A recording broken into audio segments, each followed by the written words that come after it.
Здравейте! Радвам се да ви видя и предполагам, че това видео, което съм ви подготвила, ще ви бъде интересно.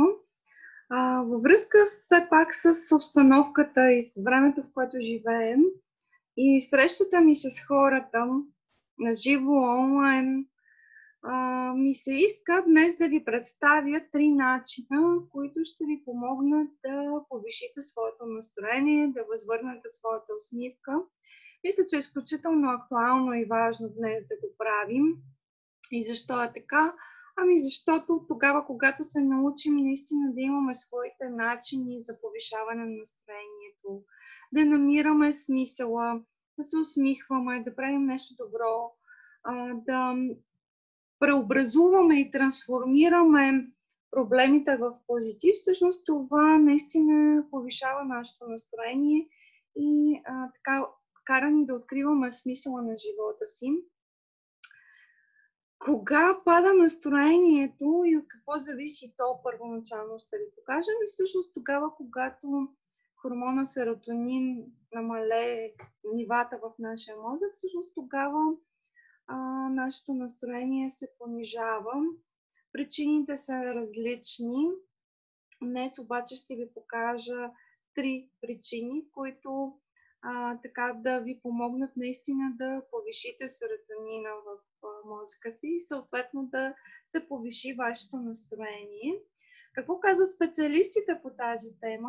10% от обстоятелствата в живота ни допринасят за това да бъдем щастливи или нещастни. 50% зависят от генетичната ни нагласа, която може да се сравни с теглото, което тялото ни си възвръща след драстична диета, или казано по друг начин, ако ние сме израсли в семейство или в момента живеем в семейство, общуваме с хора, които по принцип са негативно настроени, тази наша нагласа за настроението, естествено, че е в тази посока. Няма как да откриваме, че слънцето свети по-ярко, че цветята днес са красиви, че природата е обагрила в красиви есенни цветове. Нали? Нагласата не ни позволява това. И 40% са повлияни от това какво правим преднамерено с цел да си създадем радостни изживявания, т.е. добро настроение.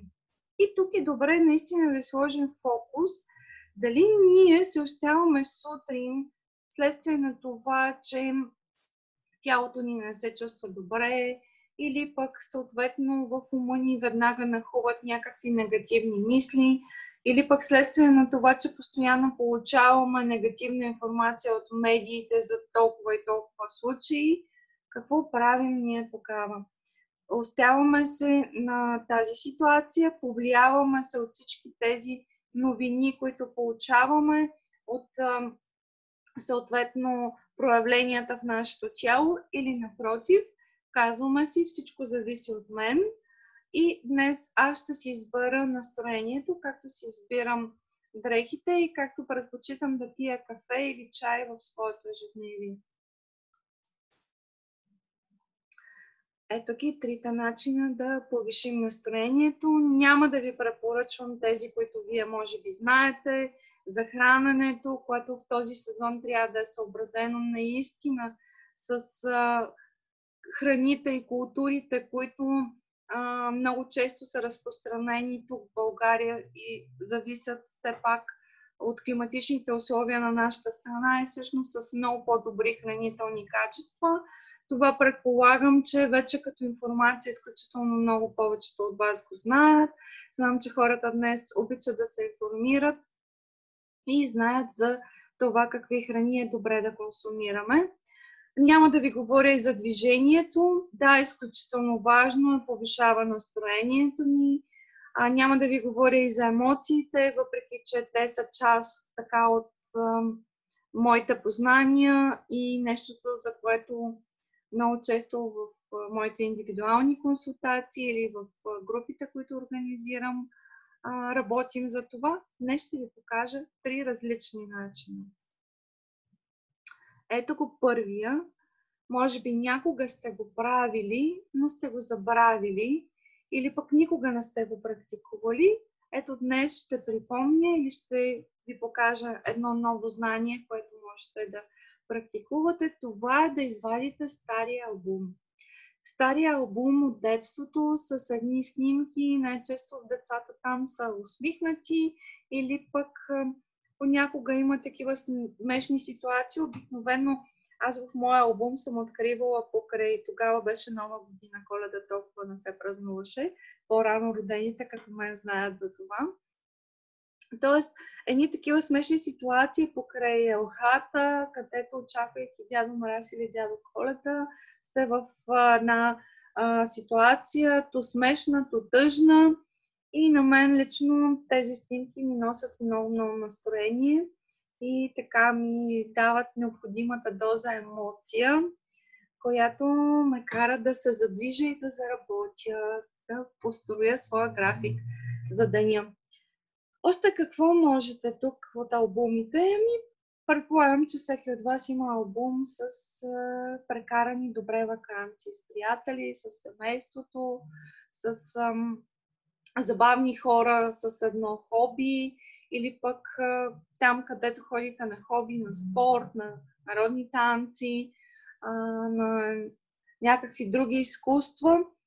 Също се организират различни такива събития, ваканции. Предполагам, че имате снимки, дали са хартиен или съвременен вариант на компютъра или на така различни дискове.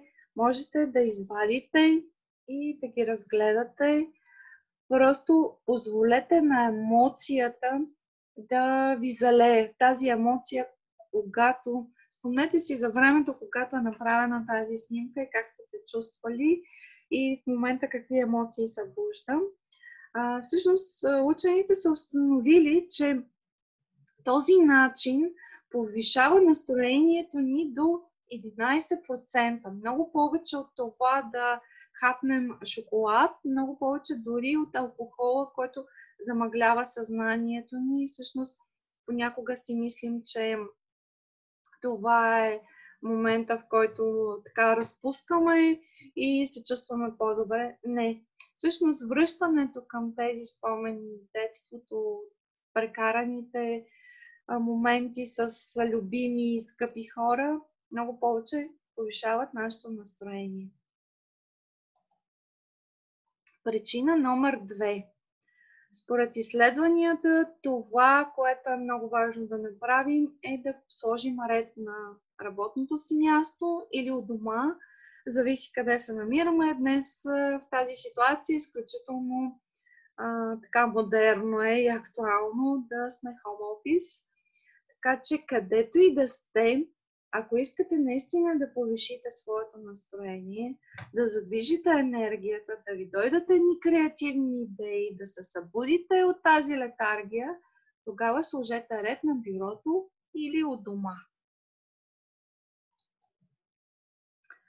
И третия начин, който също така изключително много вълнува, изключително добре повишава настроението, така провокира у нас повишаването на нивата на хормона серотонин, появяват се едни емоции на щастие, радост, една еуфория, тогава, когато ние сме доброволци, тогава, когато направим нещо добро. Може да е за някой член на нашето семейство, може да е за някой възрастен съсед, може да е дори за непознат човек.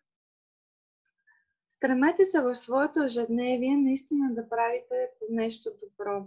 Дори да е само жест, дори да е усмивка, не е нужно да е свързано с финансови средства, поставете си за цел. Това наистина повишава серотонина и наистина повишава нашето настроение. Включително в днешно време, ето виждате една актуална снимка, съм сложила на доброволци, които помагат в пазаруването на по-възрастни хора, свои съседи. На другата снимка пък съм сложила коледната елха вече. И за някой от вас може би ви се струва рано, но ще ви кажа, че ако имате малки деца вкъщи, пък и да нямате, украсяването на елхата донася много емоции. И бих ви препоръчала да седнете цялото семейство. Не си мислете, че това е само така задължение на децата или пък на жените от дома. Тогава, когато седнем заедно да украсяваме елхата, всъщност всеки от нас намира някаква играчка, която е спомен или от неговото детство, или пък купена от някакъв щанд, който е бил много красив, пък продавача, примерно, е създал някаква емоция, или пък подарък от някой скъп човек. Ще видите колко така наистина отново ще повишите своето настроение и ще имате силата и енергията да сбъдвате нещата. Изключително наша отговорност за това да търсим в своето ежедневие моментите, които ни зареждат. И така ще се опитвам периодично да ви давам такива насоки с ясното съзнание, че това изключително помага на хората, дава им идеи и ако сте отворени да слушате препоръки и идеи за това как да повишите настроението, аз ви обещавам, че това ще ви се случи. За сега от мен хубава вечер, до скоро и до нови срещи!